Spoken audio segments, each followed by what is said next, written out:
It is 8:12 on your Monday morning, 41 degrees downtown Indianapolis. President Trump now says he will include most other countries in new tariff announcements coming this week. Such a move would vastly expand a trade war essentially around the world and could have significant impacts on prices that we pay at home.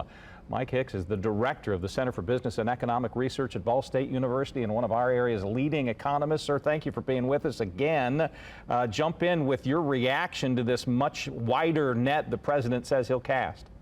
Well, it's very troubling, of course, particularly for Hoosiers that are so dependent on manufacturing, exports, and component parts and agriculture, which are going to be the two industries that are targeted most, not only by our tariffs, but the retaliatory tariffs that are going to be mounted by, well, it looks like every other country in the world. It's getting increasingly difficult to keep a scorecard of what is in place, what's coming, and what's on hold, and if anything is now gone and no longer in consideration. In that kind of environment, is it possible to have a clear understanding of the economic impacts? I don't think so. Even Kevin Hassett, the head of the National Economic Council, whom I know pretty well, said, I just don't really know what's going to happen at this point as of Friday afternoon. So the only thing we do know is that tariffs are going to be extraordinarily damaging. We're probably already in the early stages of a recession. If we see the full impact of tariffs happening starting Wednesday, and if they continue for a couple of months, I think we're in for a pretty sharp downturn in early 2025. You talked a bit about farmers already. Effects on prices the consumer pays, and then of course the products that we have that we send out here from Indiana. What are the ones that you watch most closely? Well, automobiles immediately going to be a 10 to 15% price increase. That's going to be matched across the board. Any consumer durable product that has metals in it is going to go up. Anything that has component parts, which is almost everything manufactured in the U.S., is going to see a big price spike.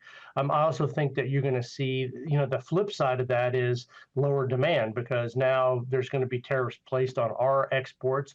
They're going to be targeted at those places that were very strongly in support of the president in the last election. So think agricultural, think specialty products like Teslas or bourbon, and then think any sort of agricultural product, which is a huge export market out of the U.S. How much of this is brinksmanship, this latest round? How much of it do you think may actually be in place and lasting for quite some time?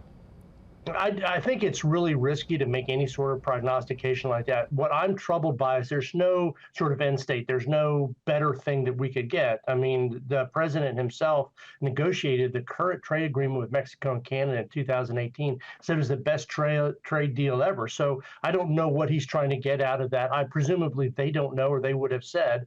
And so if it was brinkmanship with like a Russian oil deal, or we were dealing with one country doing something that we could have specific critiques of, that would be one thing. This broad attack, I think, is really designed to break U.S. supply chains. It's going to take 6, 8, 10, 12 years to get them back to where they were once they're broken. I guess, is there a risk of hardening of the alternate supply lines that countries will have to come up with if they don't want to pay? Well, they won't pay the tariffs, but if the effect of it is against them, and they say, we're going to turn to our neighbors over here instead, is there a risk then of they no longer are going to be an American customer, no matter whether the tariffs are in place or not?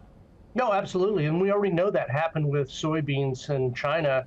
China saw the soybean, the tariffs in 2018, they retaliated, and they just invested a whole bunch of money in Brazil. So Brazil is now a bigger exporter of soybeans than the U.S. was in 2018. Just a terribly damaging effect on American farms. That's what's going to happen everywhere. And again, the capacity to rebuild supply chains is going to be a 6 to 12-year ordeal. So we're not talking about 3 months of pain. We're talking about half a decade or longer of pain.